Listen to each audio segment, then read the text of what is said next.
For most people, the teen years are some of the healthiest. The frequent colds and other illnesses of childhood are gone. And the problems of aging are still years away. So, most teens don't give much thought to healthcare.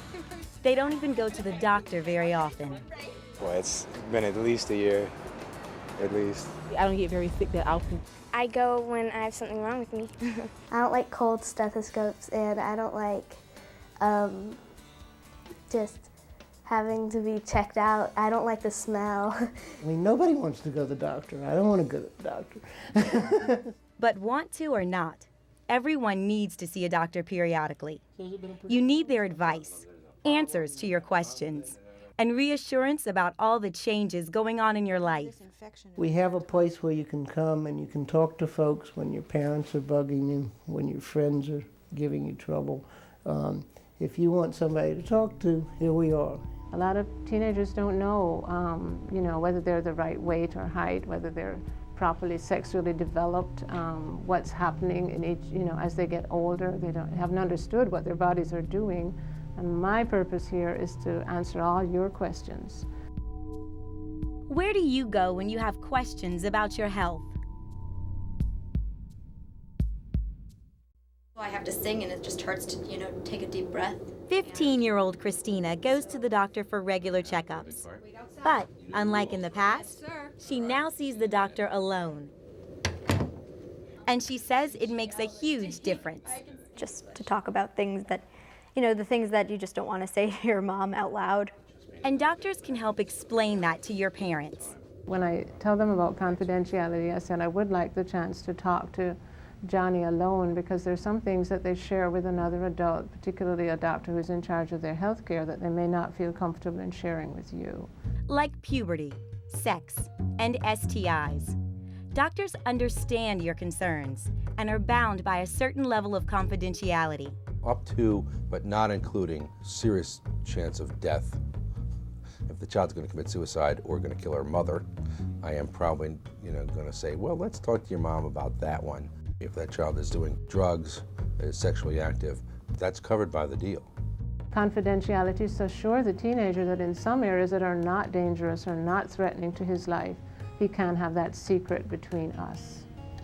I think that's part of his adulthood, that he should learn that there are areas that he can ask information with a health professional that will just be handled like an adult. And knowing that she can talk openly to her doctor has helped Christina be honest and feel comfortable with difficult topics she doesn't want to talk about with her mom. It's nice to know that I have the option of not telling her and telling a doctor, and knowing that there will be somebody there to listen to me. Some parents may not like being left out of the loop, but Christina says her mom eventually understood why it's important. I think initially she was a little, well, why couldn't you tell me? But I think as she thought about it a little bit more, I think it made sense to her. And the way I explain it to parents, if your child needs medical assistance, they're going to get it better from me than if I know what's going on, than if nobody knows what's going on. But to know what's really going on, teens have to tell the truth. A study by the American Medical Association shows almost half of teens lie to their doctors about risky behaviors like sexual activity and drug use, because they're afraid the doctor will tell their parents. But Dr. Wagner says that when a doctor promises confidentiality, you'll get it. These kids are not going to show up to the doctor if they think it's going to get back to their parents. And in return, I'll ask them to be honest. So the trade is honesty for confidentiality. And if your goal is to get straight answers, you've got to be responsible enough to explain your situation honestly and completely, so that your doctor understands and can give you the best possible information. You have to realize that it's their job and it's their profession. They do this every day with hundreds of kids. I mean, they're not there to make fun of you or ridicule you. They're just there to help. That's what they're getting paid for. So when you go to the doctor and you have questions, check it out. Ask. That's why they're there. And believe it or not, most doctors are pretty cool. They're not going to run back and say, guess what? She said or he said. Ask the question. And that's a very good source of information. Even though doctors are available and willing to talk, even though they promise confidentiality, the awkwardness or embarrassment may still be too much for some teens. So, they look elsewhere for information. I think where kids tend to go, they go to other friends, they go to their peers first.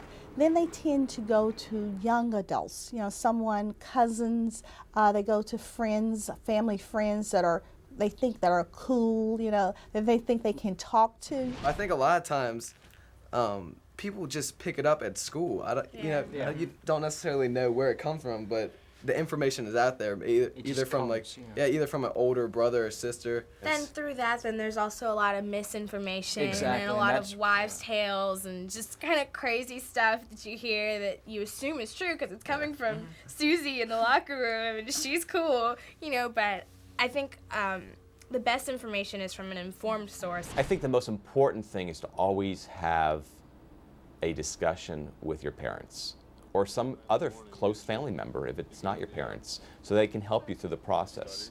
And that means helping you sort through all the information that's out there, whether it's from the locker room, health class, or on the internet. The internet has millions of sites that look professional and official, and teens are checking them out for answers to health questions. I look on the internet like when I want to find symptoms for something. If it was a personal problem that I didn't feel like comfortable talking to anybody about, I would probably just look it up online. The internet can provide teens with useful information about health issues, but it can also give them misinformation. Whether it's information about a drug or something that you eat or take, whether it's just anything, has to be double-checked, because just because it's on a website does not mean it's true. So how can you tell the difference between reliable sites and sites with misinformation? Make sure you know who's putting that information on the website. Usually the really good internet sites will let you know who's writing the stuff. They'll even give you a little blurb about who's doing it. Make sure it's someone you could trust. Go to medical-based or psychological-based sites where the information has been reviewed and is real good. And sometimes the web address itself can be a good indicator. .coms and .nets are commercial sites, which may exist just to make money. .edus are educational sites run by colleges and universities. .govs are government sites, like the CDC site. .org sites are run mostly by nonprofit organizations. No matter what, for medical advice, Be careful when you're looking on the internet, whether it's a .edu, .org, I mean, it all depends on who's actually making that web page and posting it, and that could be anybody. These teens do use the internet to look up health information, but they do it carefully and critically. Every once in a while I will look up medical advice on the internet, basically search, and then to find out any common websites that had the most hits for it, and check those. I usually go straight to medical sites that I know I can trust. I don't think I could really trust the internet or anything. I don't really put it as my main information source. I can trust it if it's from certain medical sites and stuff like that, but if it was just randomly on the internet, I probably wouldn't trust it that much. It's a lot of things out there, and it There's so much health information out there. Teens can even find online mental health sites that seem like a substitute for seeing a therapist in person. These sites can be appealing because talking about problems face-to-face with a stranger isn't easy. It would be awkward because you don't know them and you're spilling your guts to them and you don't know you could trust them or not. A little intimidating probably, yeah, could be. Mostly of the way they would act towards us, would they respect us, what do they think of us? That sort of nervousness is one of the reasons online therapists are popping up all over the internet. And some teens are using them instead of making an appointment with someone in person. 17-year-old Christina is an online patient hundreds of miles away from her therapist. She writes, "There were things that I was feeling that I'd be too afraid to say out loud to someone. Typing seems much easier, and I believe it's a big help." Christina says her experience was good, but professionals warn that it can be dangerous to share personal information online. Who knows who's hiding behind an email? The problems with security. Do you really want your mental health history out there on the web? And she says there's no substitute for a face-to-face interaction. The reasons we want to do the face-to-face is it's a human connection. I get to look at your face, your facial expressions, your body language, and that's a big piece that can't be done in an email. It just can't. Basically, I think they could help me better if they could see what I'm like and my personality, because when you're just typing text back and forth, they don't really get to know you very well. Even though online therapy is risky, you can still find tools on the internet to help you, if you know where to look. If you're looking online, go to the National Institute of Mental Health, those kinds of sites that are legitimate, and if take the checklist there. But that's just the first part. If it looks as though you meet some of the criteria, yes, I do have this symptom, yes, that's true of me, yes. And check it out with your parents too. Have them do this with you, and then take that information to a licensed mental health professional. I mean, I definitely trust the doctor more than a website, because a doctor is going to be able to do a much more in-depth analysis of your health or some type of illness that you have. Some doctors have found a valuable use of the internet that can help their patients heal. Some teens who have serious illnesses need more than treatments and medications. They need emotional support as well. While doctors use the latest technology to cure disease and lessen pain, they're also using it to ease the feelings of isolation and fear that come with serious illnesses. I'm on treatment for kidney failure. These teens are linked together through a hospital network designed to put patients with similar medical conditions in contact so they can share their experiences. Because they may be thinking, well, none of my friends understand, but this new friend that I've made, who I've talked to through the computer, they can understand what my world is like. A world full of tests, treatments, surgeries, pain. But having someone who understands can make it a little easier to handle. Sometimes it might not be the same illness, but they're going through the same procedures. How'd you handle your dialysis, or how'd you handle your radiation treatment? No matter what they're going through, there's someone else who's been there before. Even outside of the hospital network, there are support groups and internet chat rooms run specifically to discuss problems that teens face. If you find a reputable site, the camaraderie and connection with other teens in your situation can make a big difference. And when they're talking to different kids, it's just amazing to see. When the other kid kind of opens up to share what they're going through, then it allows them to open up.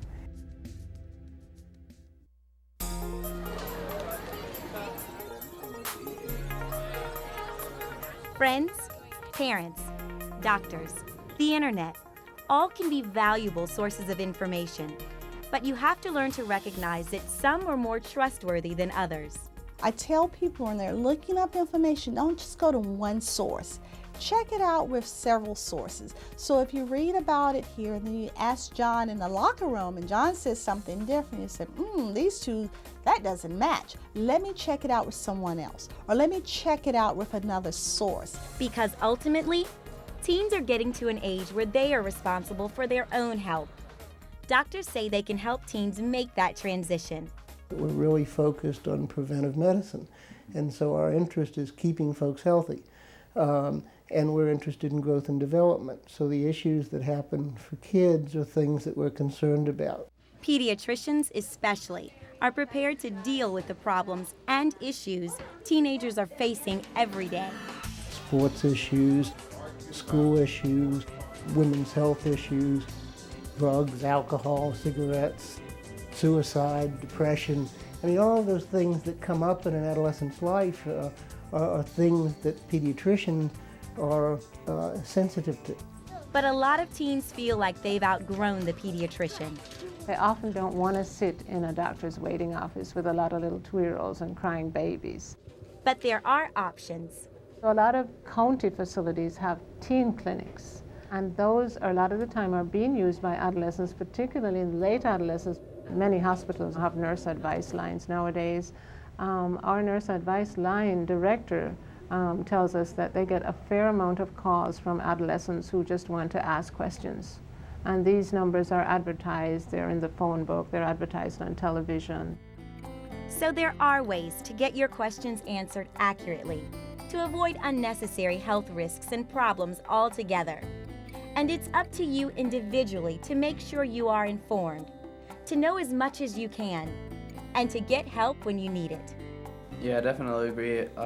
First, when you get older, your parents aren't going to be there as much to make sure you're all right. And then, you're going through physical changes and stuff like that. And then you also have all these social pressures like drugs and stuff. So you always have to be kind of cognizant of everything that's going around you and how it's going to affect you. What I tell teens is understand this is your body. You are responsible, and this is the only body you're going to get. You may do things on the outside to change the way it looks, but guess what? This is it for you. So if you don't take care of it, no one else will. I think at this age we've started to notice that we have to take responsibility for our actions and that it's our body, and we're the only ones that are going to be affected in the long run by our choices. What can you do to take more responsibility for your own health?